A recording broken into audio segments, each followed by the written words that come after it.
সাংবাদিক আসছে একটাবার আমাদের কথা শোনার জন্য। এই মামলা যখন চলে আমি সব সাংবাদিকের পায়ে ধরে বলছি, ভাই একটা নিউজ করেন যে কেন আপোষনামা নিয়ে আসলো। আপনাদের মনে কি প্রশ্ন জাগে নাই? বিবাদী আপোষনামা নিয়ে যায়, বাদী কেন আপোষনামা নিয়ে গেছে? আপনাদের মনে কি এই প্রশ্নটা জাগে নাই? কেন আপনারা এখন আসছেন? আগে কেন আসেন না? 11 দিন যখন জেলে ছিলাম কোন সাংবাদিক কেন নিউজ করে নাই যে তাহারিমা কেন 11 দিন ধরে জেলে? কেন এই প্রশ্নটা করে নাই?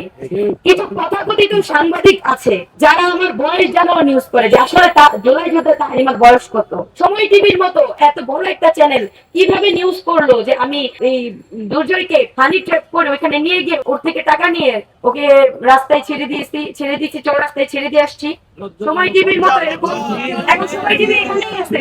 এখন যে সময় টিভিকে ভুয়া বলে নিউজ দেয়, সময় টিভি সেম কাহিনী আমাকে সব সময় ওরা নেগেটিভ ভাবে প্রেজেন্ট করে। তা ওনারা এইভাবে প্রেজেন্ট করছে, সকালে রিমান্ড, দুপুরে জামিন, সন্ধ্যায় মুক্তি। এটা কেমন কথা? কেমন কেমন ভাবে এত বড় চ্যানেল গুলা এইসব নিউজ করতে পারে? ইউটিউবের কথা বাদ দিলাম, আরেকটা আছে কালবেলা, কালের কণ্ঠ। এই বসুন্ধরা মিডিয়াকে হুঁশিয়ারি দিয়ে বলতেছি, আপনারা কিন্তু প্রথম আলোর মতো শর্ট খাইয়েন না। বারবার বলতেছি, আমরা কিন্তু হাজি ভাই চলে গেছে, কিন্তু হাজি ভাই আমাদেরকে শিখাই দিয়ে গেছে কিভাবে কোন সময় কি করতে হবে। আপনারা দয়া করে এতটুকু আপনাদের কাছে রিকোয়েস্ট, আপনারা ভালো হয়ে যান, নয়তোবা আপনাদের উপর আমার স্টুডেন্ট বা আমাদের যে ক্ষোভটা সেটা প্রকাশ হয়ে যাবে অতি শীঘ্রই।